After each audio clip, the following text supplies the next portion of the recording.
Tanks were first developed and introduced to the front lines in the Great War. This was in direct response to the stalemate into which the Western Front had devolved. Some tank designs and prototypes had already been in the works for decades prior to the First World War.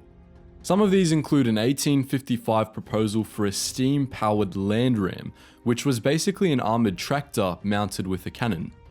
Yet, it was the alarmingly high number of casualties caused by trench warfare on the Western Front that propelled the creation of the first tanks. The first tanks ever built, the heavy British Mark I, were introduced to the battlefield for the first time on September 15, 1916, during the Battle of Flers-Courcelette, supporting British infantry as they advanced. Although their mere presence on the battlefield had great shock value and caused fear within German ranks, their design was still lacking and their reliability was low, and many of the tanks sent to battle broke down due to mechanical failures, mainly broken tracks. Nevertheless, with this offensive, the British achieved the longest advance since trench warfare began in 1914. In spite of those facts, it was in World War II that the tank would take center stage. Following up on the lessons learned from the Great War, European nations started to modernize their armies in the interwar period, giving rise to motorized infantry and tank divisions. Tanks would eventually take on a major role in the outcome of World War II, as battlefield supremacy depended heavily on both the number and the quality of tanks available to each side. The importance of tanks in World War II was such that several of the largest tank battles in history were fought during this time, immortalizing some of the tanks that fought on either side. In today's video, we're going to assess which country had the most effective tanks in World War II. Some of the criteria used for this assessment are the thickness of the tank's armor, the caliber of its gun, its speed, its affordability, and of course, how effectively they performed on the battlefield. Also, we'll only be covering some of the major nations that took part in this conflict, including the USA, the UK, the USSR, France, and Germany. Although Japan and Italy are also considered to be among the major nations that fought in the war, they're not going to be featured in this video as neither had a focus on tank warfare. The Japanese focused on their naval and infantry forces, while the Italians only used light tanks and tankettes. Furthermore, when possible, we'll try to take into account several of the most used tanks by said nation during the war and their overall contribution to their nation's war effort. France's rapid loss of the war and subsequent occupation by Germany came as much as a surprise for the French as it did for anyone else. By the beginning of the war, or at least right before the Germans invaded France, the French boasted one of the largest tank forces in the world, second only to the Soviet Union. Its tanks weren't actually much worse than any other nation's either, even Germany's. In reality, French heavy tanks were more than a match for any of the tanks the Germans fielded at the beginning of the war. In the Battle of France, for example, a single Char B1 heavy tank took on and annihilated 13 German Panzer IIIs and IVs in just a few minutes. The tank's crew even reported that the tank had been hit 140 times in the course of the battle. The Char B1 boasted 40mm armor and a 75mm howitzer gun, weighing 28 tons in total. It was one of the most powerfully armed and armored tanks of its day, and its firepower was more than enough to pierce German armor. However, this didn't prevent the German tanks from outmaneuvering the much slower French tanks. The Char B1 only had a maximum speed of 21 to 28 km per hour. On the other hand, all German tanks carried radios with them, unlike French tanks, in order to maintain a solid chain of command and communications and comply with their combined arms doctrine. In the end, it was the lack of good communications that prevented the French from effectively countering Germany's advance. For these reasons, the French fall to 5th in our list. Although the UK built the first tanks by the beginning of World War II, they were already lagging behind in tank development.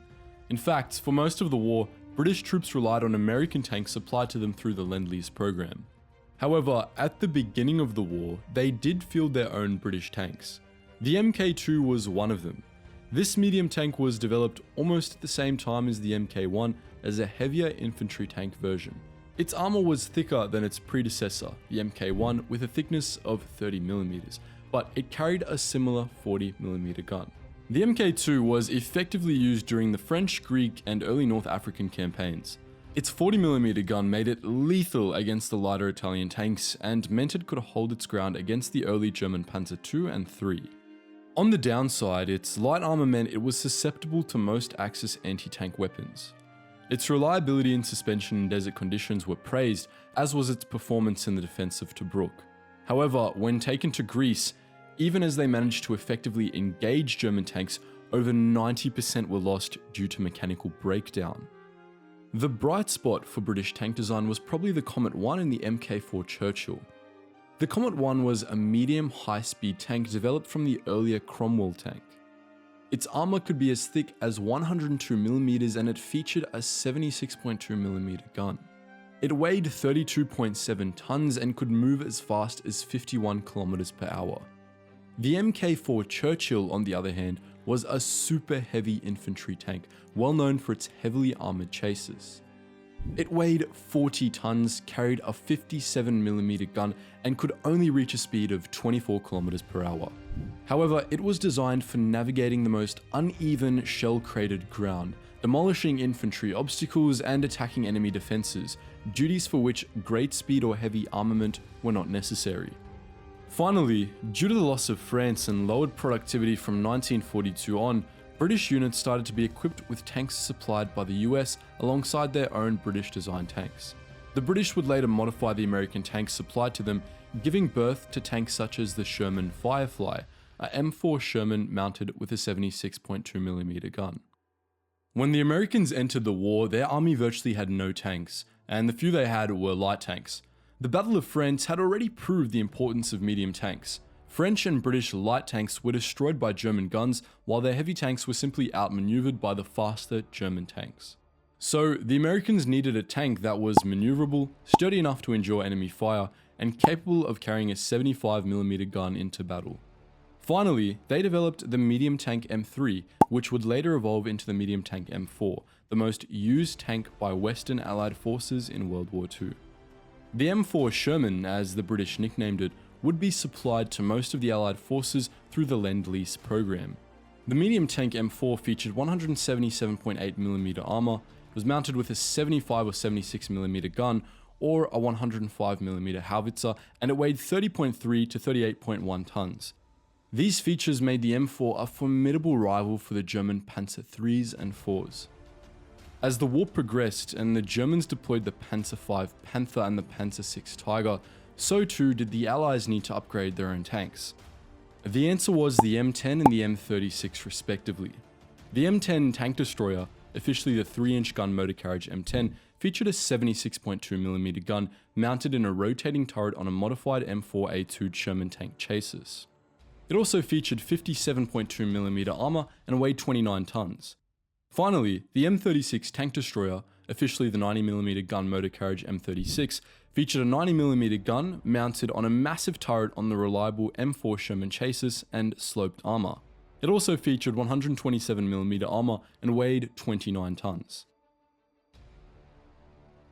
By the time the Germans launched their invasion of France, their armoured force was not particularly striking.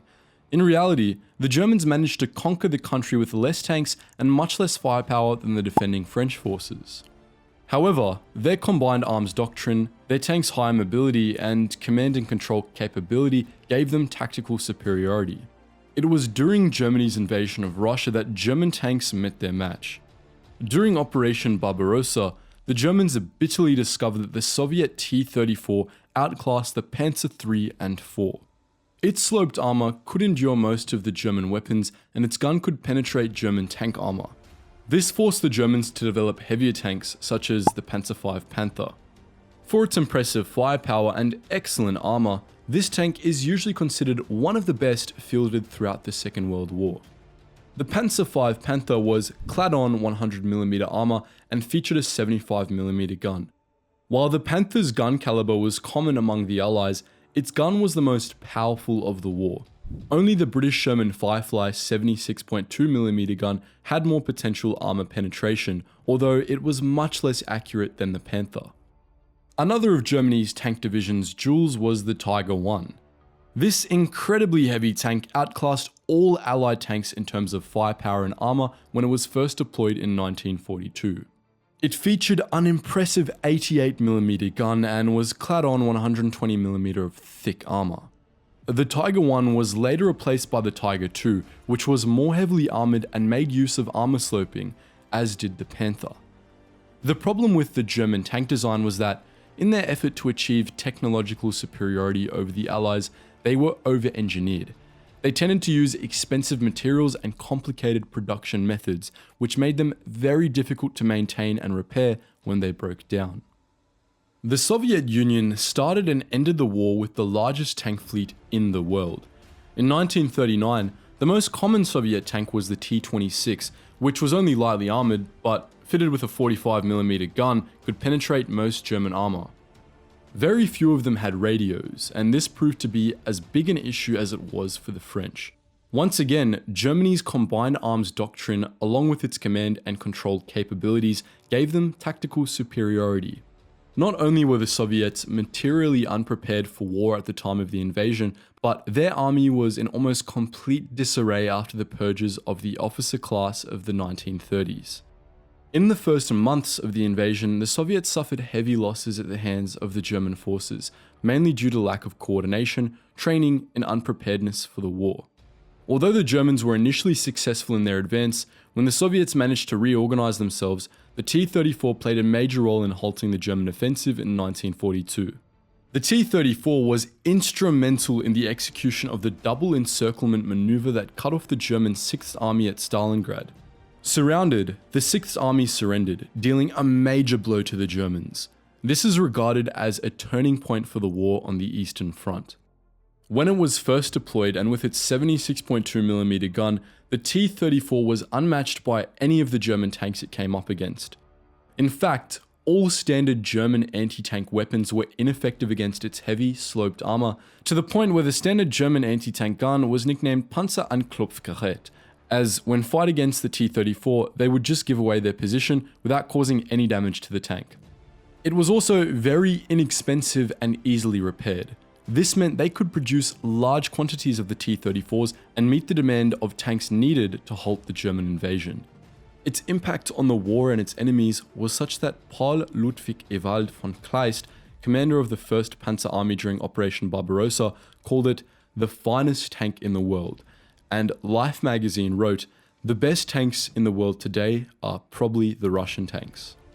But of course guys, this is just our opinion here on the channel, and we completely understand if you do have a different opinion, make sure you type it down in the comments section below.